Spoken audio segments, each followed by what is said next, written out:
Hello everybody, welcome back to my channel. So today I'll be reading to you guys a phlebotomy story time because I'm planning to start like a mini series of reading different phlebotomy story times to you guys. But do not worry, I'm not going to stop posting my usual videos. Okay, now let's begin. I went to my MD appointment today and I had to get lab work done. The person who took my blood was a phlebotomy student with 2 other veteran phlebotomists. Coincidentally, there was also a coworker from night shift that relieved one of my patients last night, also getting blood work done. Being the good 1-year new grad nurse that was in the student's position before, I let her use me for practice, especially since I literally have pipes on my arms.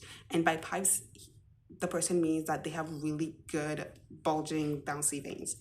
I asked her how her day is going, and she said it's going well. And as she is fidgeting, trying to get her gloves on, I've been there, done that, so I didn't let her nervousness get to me or even bother me. As she is applying the tourniquet, she tells me, "Let me know if this feels too tight."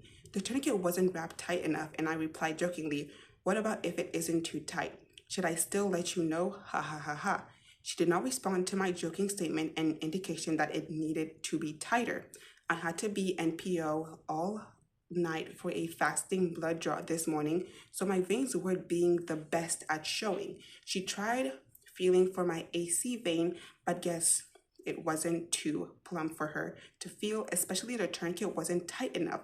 So because the tourniquet wasn't tight enough, obviously his veins were not popping out, if that makes sense. Yeah. She finally picked a superficial one next to my AC that was plump enough for her to feel and see.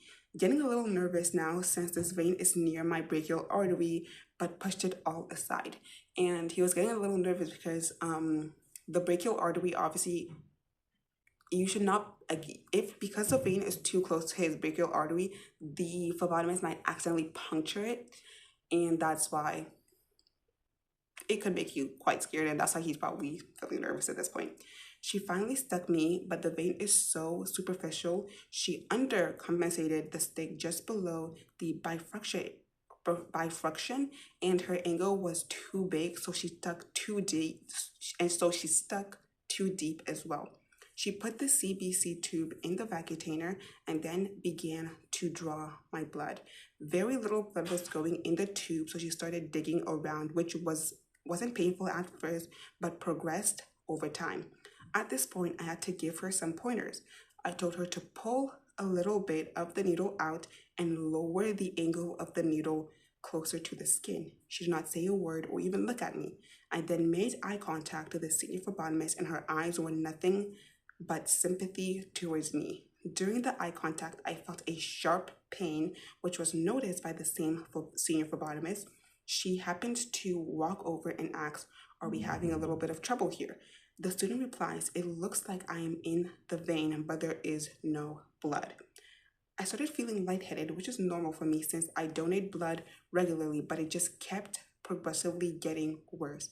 Then I started sweating and started hearing a ringing drone in my left ear. I then realized I'm having a vasovagal response and was beginning to faint. I tried to say something is wrong, but I couldn't get it out. So it took me almost yelling, saying, "Lightheaded, lightheaded, lightheaded." I happened to look down at the puncture site and I happened to see it swelling and turning purple. And basically, it swelling and turning purple, it means that blood is pooling beneath his skin. Anywho, the senior stated, "Pull the needle out. You blew the vein and his face is changing color." The student pulled the needle out without any gauze around and bright red blood comes out. She nicked my brachial artery while digging. I happened to muster up all the strength and pull a gauze from the table right beside me and hold pressure while the senior phlebotomist was grabbing an ice pack for me. Another few seniors rushed to help, and one of them actually got in my AC vein to collect the right amount of blood for 2 tubes, and I didn't feel or notice a thing. So this person basically like pulled out gauze and put it over their punctured site, because if a brachial artery gets like accidentally poked or something, blood keeps on going out, so you have to put a lot of pressure while holding a gauze down on the site to stop the bleeding. Okay, anyways, let's continue on. It only started to started getting worse from then.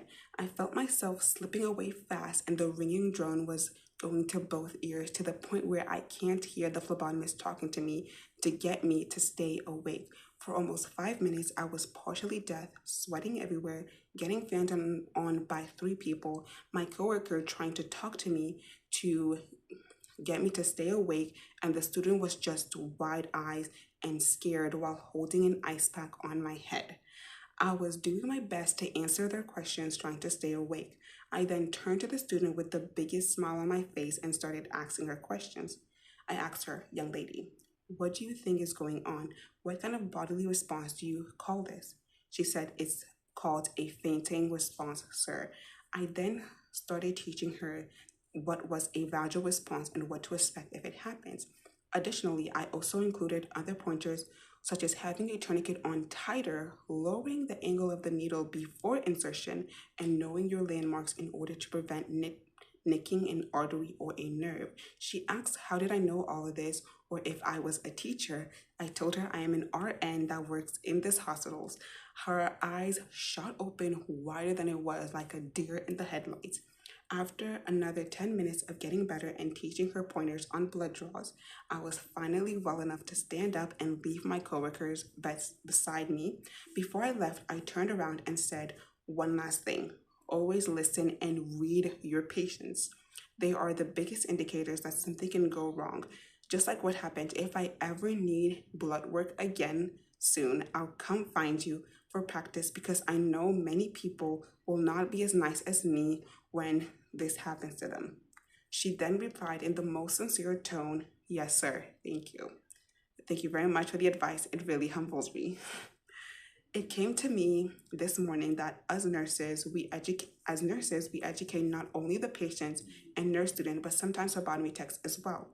No matter how different it is to achieve their goal in patient care, there are always learning opportunities. You live and you learn. Additionally, how well we respond to a situation also plays a role in education. I educated a willing potential in phlebotomy, all with a smile on my face and an empathetic tone, and it makes me feel good that I made an impact on a student, no matter how uncomfortable it got for me. And that is the story for today. I'll say it was actually really amazing. This is actually my first time reading it as well. And definitely, if you guys have like your own like phlebotomy stories or different story times, send it to me in the Gmail in my description below so that I can be able to share it over here. Thank you so much for watching. Until next time.